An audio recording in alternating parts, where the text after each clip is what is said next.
Hello दोस्तों, स्वागत है आपका आपके अपने YouTube channel expert GK by Sandhya पर।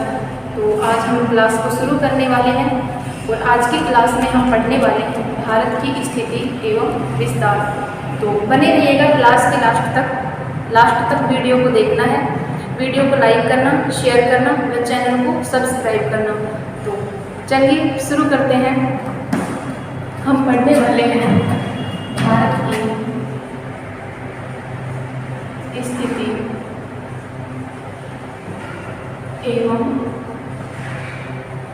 विस्तार। तो सबसे पहले हम देख लेते हैं कि भारत को किस किस नाम से जाना जाता है। और भारत को अनेकों नाम से जाना जाता है, लेकिन भारत के जो अलग अलग जो नाम है वो किस आधार पर पड़े। तो जैसे प्राचीन भौगोलिक मान्यता के अनुसार भारत को जिम्बी द्वीप का हिस्सा माना जाता है।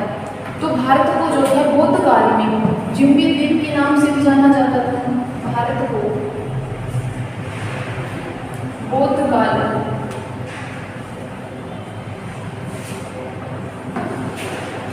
जिम्बी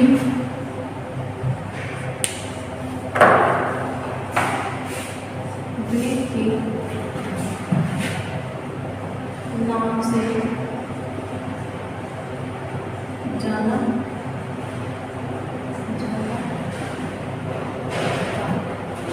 दूसरा, भारत को प्राचीन समय में आर्यवर्त भी कहा जाता था। दूसरा नाम था आर्यवर्त। देखिए, भारत का जो नाम आर्यवर्त पड़ा वो आर्यों के कारण पड़ा। किनके कारण पड़ा? आर्यों के कारण। क्योंकि वैदिक संस्कृति के जो लोग थे, वैदिक संस्कृति के लोग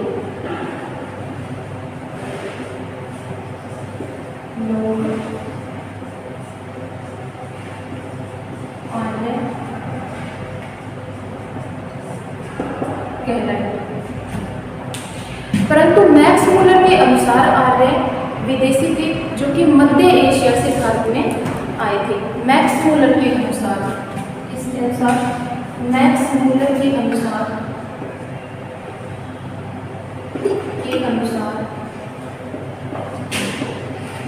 आर्य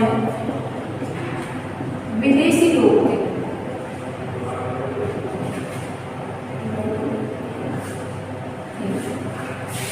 जो कि मध्य एशिया से भारत आए थे। दूसरा, भारत को भारत के नाम से भी जाना जाता है। तीसरे नंबर पर भारत को भारत के नाम से भी जाना जाता है। क्यों? देखिए, ऋग्वेद में जो है 5 जन बताए जाते हैं, जिनमें से शक्तिशाली जन थे दुष्यंत, राजा दुष्यंत। और राजा दुष्यंत के जो बड़े पुत्र थे उनका नाम था भरत। तो राजा भरत के नाम पर भारत देश का नाम भारत पड़ा। राजा भरत के नाम पर भारत देश का नाम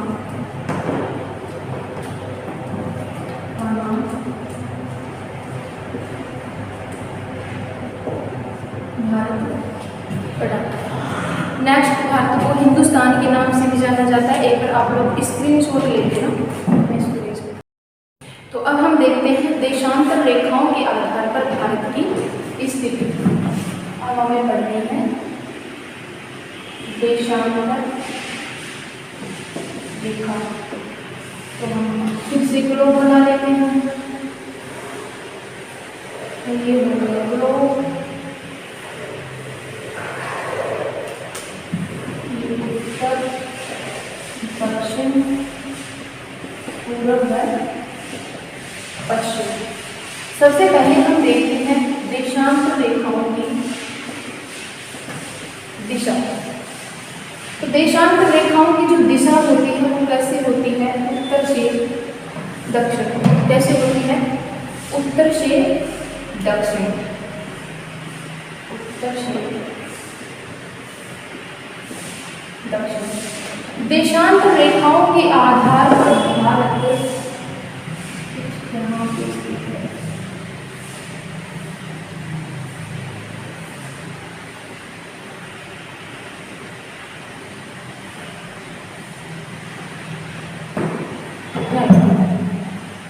तो ये कौन सा हो गया? पूर्वी गोलार्ध, और ये हो गया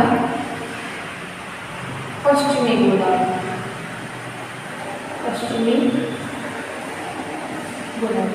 तो देशांतर रेखाओं के आधार पर भारत कौन से गोलार्ध में स्थित है? पूर्वी गोलार्ध। लिख लेते हैं कौन से गोलार्ध में स्थित है? पूर्वी गोलार्ध। देशांतर रेखाओं के आधार पर भारत, देशांतर रेखा के आधार पर भारत पूर्वी गोलार्ध में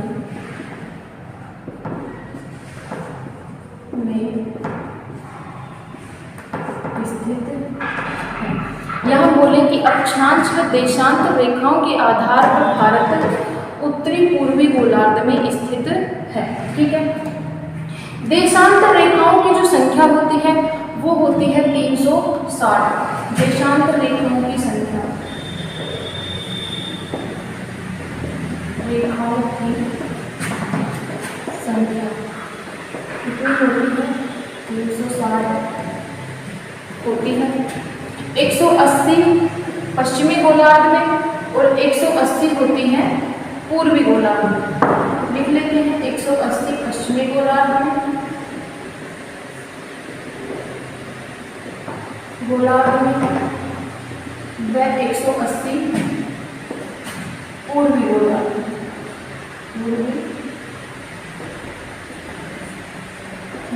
में होती है। देशांतर रेखाओं की जो बीच की दूरी होती है वो समान होती है, लेकिन भूमध्य रेखा पर अधिक होती है। वो होती है 111.33 किलोमीटर। कितनी होती है? 111.33 किलोमीटर। देशांतर रेखाओं की दूरी, रेखाओं की दूरी समान होती है, परंतु भूमध्य रेखा पर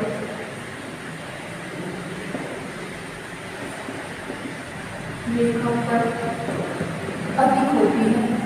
कितनी अधिक होती है? 111.33 किलोमीटर होती है। समय मापने हेतु देशांतर रेखाएं ही काम में आती हैं। समय मापने हेतु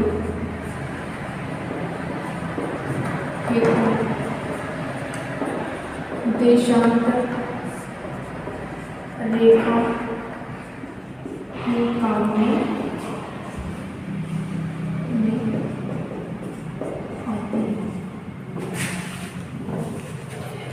साढ़े 62 डिग्री जो पूर्वी देशांतर रेखा है वो भारतीय समय मानक रेखा है, और भारत का जो मानक समय लिया जाता है वो लिया जाता है यूपी में इलाहाबाद के निकट नैनी नामक स्थान से। कहाँ से लिया जाता है? भारत के यहाँ से उत्तर से दक्षिण 5 राज्यों में से निकलती है ये। और ये कौन सी है? देशांतर रेखा। कौन सी रेखा है ये? भारत को हिंदुस्तान के नाम से भी जाना जाता है। हिंदुस्तान के नाम से। देखिए, ऐसा कहा जाता है जब ईरानी लोग भारत में प्रवेश कर रहे थे तो सिंधु नदी को पार कर कर भारत में आ रहे थे, तो उनकी एक बड़ी प्रॉब्लम थी कि वो सै को है बोलते थे।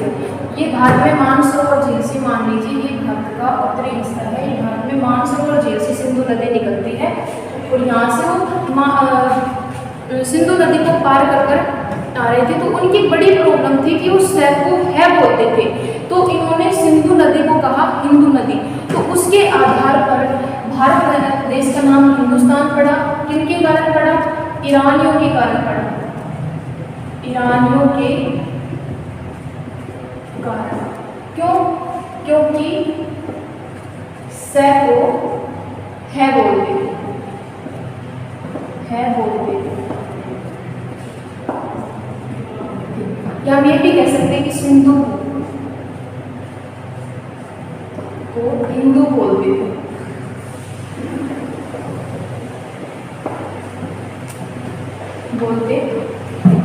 भारत को इंडिया भी कहा जाता है, इंडिया। इंडिया जो है ये एक यूनानी लैंग्वेज है, ये यूनानी लैंग्वेज जो कि ग्रीक भाषा का शब्द है, ग्रीक भाषा का शब्द। तो आप लोग इस छोड़ लिए थे हम। तो अब हम देखते हैं भारत की स्थिति एवं विस्तार। देखिए, अक्षांश व देशांतर रेखाओं के माध्यम से भारत की स्थिति एवं विस्तार का अध्ययन किया जाता है। और अक्षांश देशांतर जो रेखाएं होती हैं वो ग्लोब पर होती हैं। एक अक्षांश देशांतर रेखाओं के सहयोग से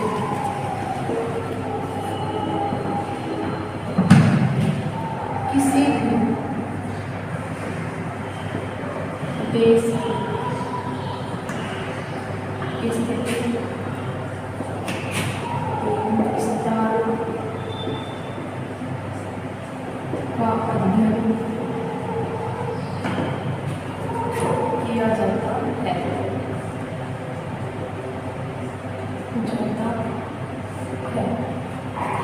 ये जो अक्षांश में देशांतर रेखाएं होती हैं ये किस पर होती हैं? ग्लोब पर। हम ग्लोब भी बना लेते हैं, किस पर होती हैं? ग्लोब पर। ये हमने बना लिया ग्लोब।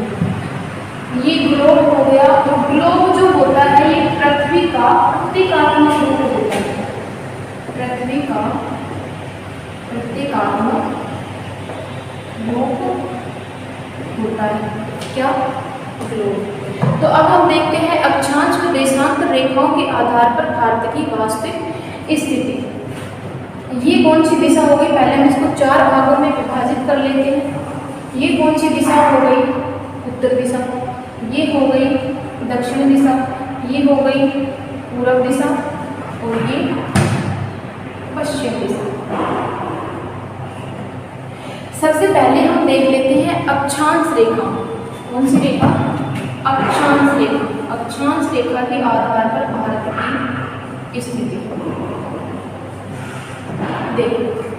सबसे पहले हम देखते हैं भारत की अक्षांश रेखाओं की दिशा। दिशा क्या होती है? अक्षांश रेखाओं की जो दिशा होती है वो होती है पश्चिम से पूरब। पश्चिम से पूरब इसे हम 0 डिग्री भूमध्य अक्षांश रेखा भी बोल सकते हैं। भारत की अक्षांश रेखाओं की जो स्थिति होती है वो होती है पश्चिम से पूरब। या फिर हम इसको छोटी सी ट्रिक से भी याद रख सकते हैं कि जब हम इस ए को लिखेंगे तो इसकी जो ये मात्रा है इसको कुछ इस तरीके से खींच देंगे ऐसे। तो ये क्या हो गई? पश्चिम से पूरब। किसकी दिशा होती है? अक्षांश रेखाओं की दिशा होती है। ये कौन सा हो गया? उत्तरी अक्षांश और ये दक्षिणी अक्षांश। ये उत्तरी गोलार्ध है, ये दक्षिणी गोलार्ध। तो अक्षांश रेखाओं के आधार पर भारत कुछ यहाँ स्थित है। देखिए यहाँ से 23 डिग्री कर्क रेखा भी है, 23 डिग्री कर्क रेखा जो कि भारत के मध्य से भारत के 8 राज्यों से होकर गुजरती है। तो ये हम भारत को दर्शाते हैं।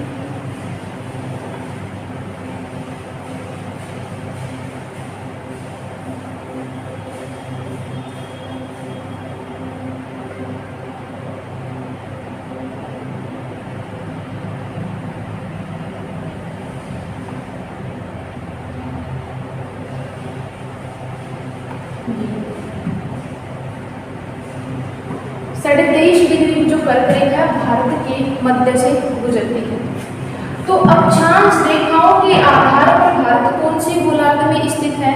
उत्तरी गोलार्ध। ये दक्षिणी गोलार्ध हो गया और ये हो गया उत्तरी गोलार्ध। तो हम देख सकते हैं कि अक्षांश रेखाओं के आधार पर भारत उत्तरी गोलार्ध में स्थित है। 0 डिग्री भूमध्य रेखा से ऊपर का क्षेत्र नीचे का चित्र दक्षिणी गोलार्ध। तो अक्षांश रेखाओं के आधार पर भारत उत्तरी गोलार्ध में स्थित है। अक्षांश जो रेखाएं हैं, अक्षांश रेखाओं की कुल संख्या होती है 180। अक्षांश रेखाओं की संख्या होती है 180, जो कि 90 उत्तरी गोलार्ध में होती है,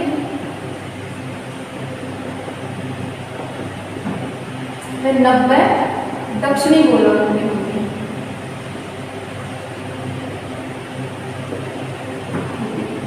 180 होती है, परंतु अक्षांश रेखाओं की संख्या भूमध्य रेखा सहित 181 होती है। भूमध्य रेखा सहित रेखा सहित अक्षांश रेखाओं की संख्या 181 होती है। दो अक्षांश रेखाओं के बीच की दूरी होती है 111 किलोमीटर और दो अक्षांश रेखाओं के बीच की दूरी को कटिबंध कहा जाता है। हम लिखते हैं दो अक्षांश रेखाओं की बीच की दूरी 111 किलोमीटर होती है। तो दो अक्षांश रेखाओं के बीच की दूरी को कटिबंध कहा जाता है। क्या कहा जाता है? कटिबंध। हम लिख लेते हैं दो अक्षांश रेखाओं के बीच की दूरी को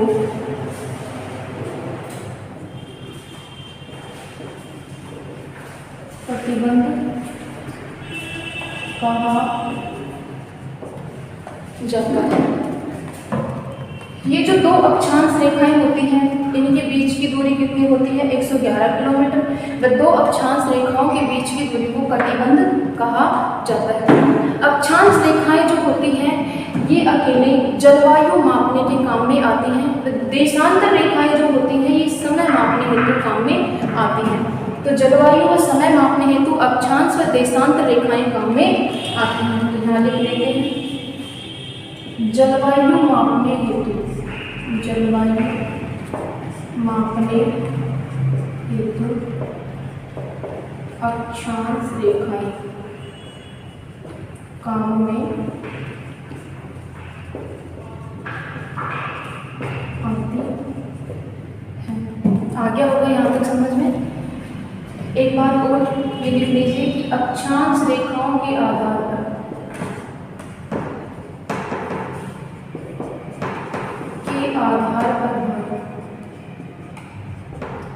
उत्तरी गोलार्ध में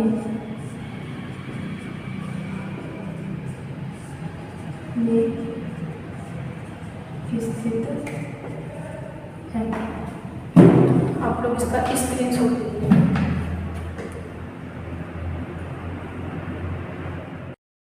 तो अब हम देखते हैं देशांतर रेखाओं के आधार पर भारत की स्थिति।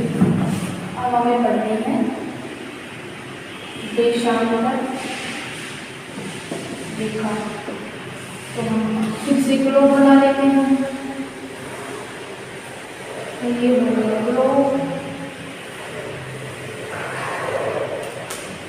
ये उत्तर दक्षिण पूर्व है पश्चिम। सबसे पहले हम देखते हैं देशांतर रेखाओं की दिशा। तो देशांतर रेखाओं की जो दिशा होती है वो कैसे होती है? उत्तर से दक्षिण। कैसे होती है? उत्तर से दक्षिण, उत्तर से दक्षिण। देशांतर रेखाओं के आधार पर भारत यहाँ पे स्थित है।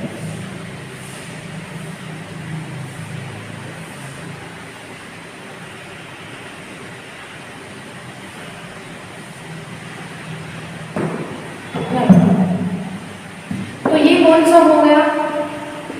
पूर्वी गोलार्ध। और ये हो गया पश्चिमी गोलार्ध, पश्चिमी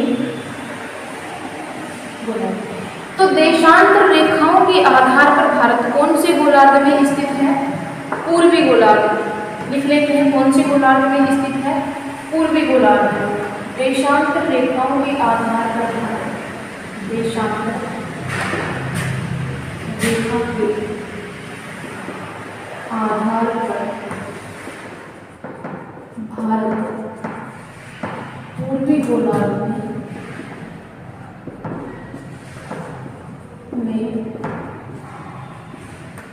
स्थित है। यहाँ बोले कि अक्षांश व देशांतर रेखाओं के आधार पर भारत उत्तरी पूर्वी गोलार्ध में स्थित है। ठीक है। देशांतर रेखाओं की जो संख्या होती है वो होती है 360। देशांतर रेखाओं की संख्या,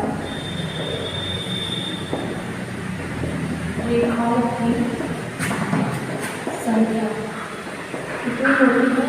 360 होती है। 180 पश्चिमी गोलार्ध में और 180 होती है पूर्वी गोलार्ध में। लिख लेते हैं 180 पश्चिमी गोलार्ध में,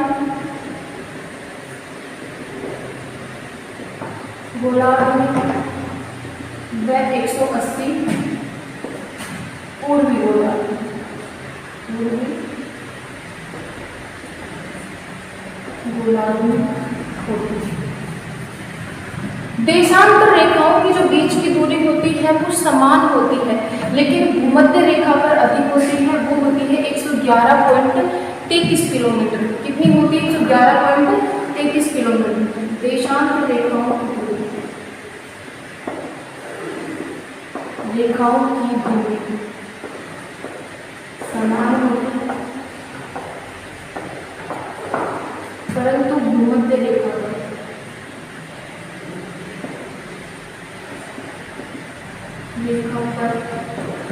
अधिक होती है। कितनी अधिक होती है?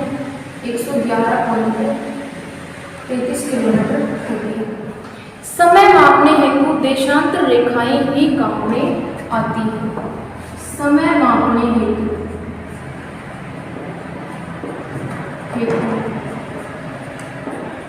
देशांतर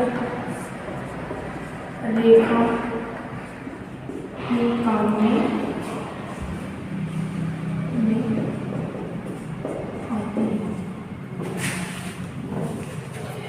साढ़े 82 डिग्री जो पूर्वी देशांतर रेखा है वो भारतीय समय मानक रेखा है, और भारत का जो मानक समय लिया जाता है वो लिया जाता है यूपी में इलाहाबाद के निकट नैनी नामक स्थान से। कहाँ से लिया जाता है? भारत के यहाँ से उत्तर से दक्षिण 5 राज्यों में से निकलती है ये। और ये कौन सी है? देशांतर रेखा। कौन सी रेखा है ये जो देशांतर रेखा है ये भारत के 82.5 डिग्री पूर्वी देशांतर रेखा। कौन सी है ये है 82.5 डिग्री पूर्वी देशांतर रेखा। ये भारतीय समय मानक समय रेखा है। भारत का जो मानक समय लिया जाता है वो लिया जाता है इलाहाबाद के निकट नैनी नामक स्थान से, यूपी में। ये जो 82.5 डिग्री पूर्वी देशांतर रेखा है ये उत्तर से दक्षिण भारत के 5 राज्यों से होकर गुजरती है। उत्तर से दक्षिण 82.5 डिग्री पूर्वी देशांतर रेखा भारतीय मानक समय रेखा है। और भारत का जो मानक समय लिया जाता है, भारत का मानक समय इलाहाबाद के निकट यूपी में इलाहाबाद के निकट, इलाहाबाद के निकट नैनी नामक स्थान से लिया जाता है। तो आप लोग यहाँ स्क्रीनशॉट मारें। तो देखें कि भारत की जो 82.5 डिग्री पूर्वी देशांतर रेखा है ये उत्तर से दक्षिण भारत के 5 राज्यों से होकर गुजरती है। कौन कौन से राज्य हैं? सबसे फर्स्ट में आता है 5 राज्यों से होकर गुजरती है। कौन कौन सा? पहला है यूपी, दूसरा एमपी, तीसरा छत्तीसगढ़, चौथा उड़ीसा और 5वें नंबर पर आंध्र प्रदेश। आंध्र प्रदेश। इन 5 राज्यों से 82.5 पूर्वी देशांतर रेखा गुजरती है और भारत का जो मानक समय लिया जाता है वो लिया जाता है यूपी में इलाहाबाद के निकट नैनी नामक स्थान से। तो आप लोग इसका स्क्रीनशॉट बनाएं।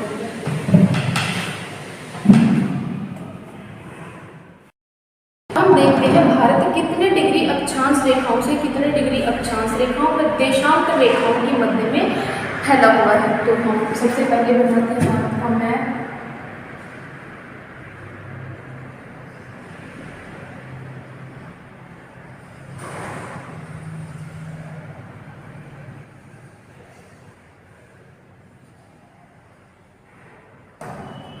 देखो, सबसे पहले हम एक बार दोबारा से ग्लोब बनाते हैं और ग्लोब पर दर्शाते हैं अक्षांश रेखाओं को। ये कौन सी है? 0 डिग्री भूमध्य रेखा है। 0 डिग्री से अक्षांश रेखा भी कहा जाता है भूमध्य रेखा, जहाँ की 23.5 डिग्री कर्क रेखा जो कि भारत के मध्य से भारत के 8 राज्यों से होकर गुजरती है। ये हो गई 23.5 डिग्री कर्क रेखा, भारत के मध्य से भारत के 8 राज्यों से होकर गुजरती है। और ये है 66.5 डिग्री मकर रेखा। तो भारत हमने देखा था कुछ यहाँ पे स्थित था। भारत के मध्य से 23.5 डिग्री कर्क रेखा गुजर रही है। कौन सी? 23.5 डिग्री और भारत के 8 राज्यों से होकर गुजरती है। तो ये जो अक्षांश से स्थिति पूछता है कि भाई कितने डिग्री अक्षांश रेखा से कितने डिग्री अक्षांश रेखाओं के मध्य फैला हुआ है। तो भारत जो है 37 डिग्री 6 मिनट उत्तरी अक्षांश से 8 डिग्री 4 मिनट उत्तरी अक्षांश के मध्य फैला हुआ है। 37 डिग्री 6 मिनट उत्तरी अक्षांश से 8 डिग्री 4 मिनट उत्तरी अक्षांश के मध्य फैला हुआ है। यहाँ दर्शा लेते हैं 37 डिग्री 6 मिनट उत्तरी अक्षांश से 8 डिग्री 4 मिनट उत्तरी अक्षांश के मध्य भारत क्या है? फैला हुआ है। अब हम करें देशांतर रेखाओं के बारे में। तो भारत जो है 68 डिग्री 7 मिनट पूर्वी देशांतर रेखा से 97 डिग्री 25 मिनट पूर्वी देशांतर रेखा के मध्य फैला हुआ है। तो ये है 68 डिग्री 7 मिनट पूर्वी देशांतर रेखा से 97 डिग्री 25 मिनट पूर्वी देशांतर रेखाओं के मध्य भारत का क्या है? पूर्वी देशांतर रेखा से 97 डिग्री 25 मिनट पूर्वी देशांतर रेखाओं के मध्य भारत फैला हुआ है। अब हम एक बार देख लेते हैं भारत के ऐसे कौन कौन से 8 राज्य हैं जिनके मध्य से कर्क रेखा गुजरती है। तो पूर्व से पश्चिम से पूर्व गुजरात से, राजस्थान से, एमपी से, छत्तीसगढ़ से, झारखंड से, पश्चिम बंगाल से, त्रिपुरा से व मिजोरम से। इन 8 राज्यों से होकर भारत के मध्य से 37 डिग्री कर्क रेखा गुजरती है। तो हम देखते हैं भारत का कुल विस्तार कितना है, भारत का कुल क्षेत्रफल कितना है, भारत की उत्तर से दक्षिण लंबाई कितनी है, भारत की पश्चिम से पूर्व लंबाई कितनी है। एक बार हम इसको तेज कर लेंगे, आप लोग स्क्रीनशॉट मार लें। देखते हैं भारत का कुल क्षेत्रफल कितना है। एक बार हम दोबारा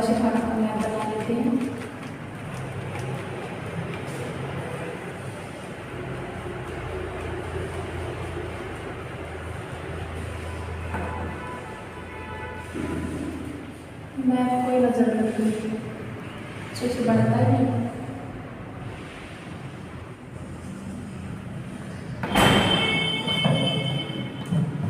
भारत का जो कुल क्षेत्रफल है वो है 32,87,263 वर्ग किलोमीटर।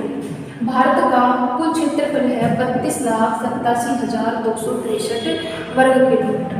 भारत की जो पश्चिम से पूर्व लंबाई है वो है 2933 किलोमीटर और भारत की उत्तर से जो दक्षिण लंबाई है वो है 3214 किलोमीटर। कितना है?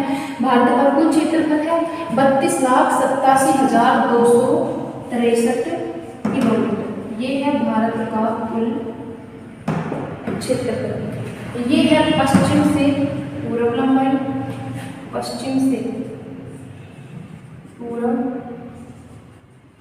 भारत की लंबाई।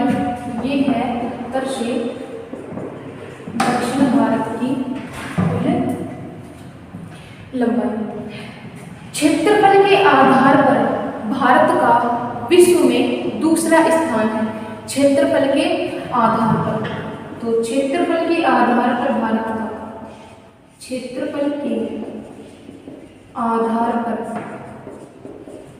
भारत का विश्व में दूसरा स्थान है। भारत का कुल क्षेत्रफल कितना है? 2.43%। वह जनसंख्या के आधार पर भारत का विश्व में क्षेत्रफल के आधार पर भारत का विश्व में 7वां स्थान है। क्षेत्रफल के आधार पर भारत का विश्व में 7वां स्थान है। वह जनसंख्या के आधार पर भारत का विश्व में दूसरा स्थान है। कौन सा स्थान है? दूसरा। वह जनसंख्या के आधार पर भारत का विश्व में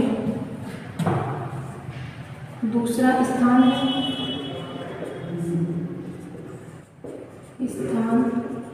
विश्व की भारत में कुल कितनी जनसंख्या निवास करती है? तो भारत में जनसंख्या निवास करती है 17.5%। भारत में 1339 मिलियन जनसंख्या निवास करती है। कितनी? 1339 मिलियन। जनसंख्या के आधार पर जो प्रथम स्थान है वो है चीन का। चीन में कितनी जनसंख्या निवास करती है? जनसंख्या के आधार पर विश्व में प्रथम स्थान है चीन का। चीन में 1410 मिलियन जनसंख्या निवास करती है। कहाँ? चीन में 1410 मिलियन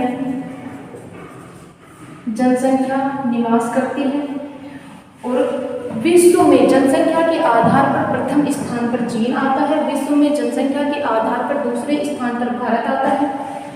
17.5% जनसंख्या भारत में निवास करती है। 1339 मिलियन जनसंख्या भारत में निवास करती है। और क्षेत्रफल के आधार पर भारत का विश्व में 7वां स्थान है। 2.43% जनसंख्या भारत में निवास करती है। भारत का कुल क्षेत्रफल है 32,87,263 वर्ग किलोमीटर। आशा करती हूँ दोस्तों आपको वीडियो बहुत अच्छे से समझ में आई होगी। ठीक है, तो वीडियो को लाइक करें, शेयर करें व सब्सक्राइब करें। किसी भी प्रकार की त्रुटि होने पर आप हमें कमेंट बॉक्स में जरूर बताएं। धन्यवाद। जय हिंद, जय भारत।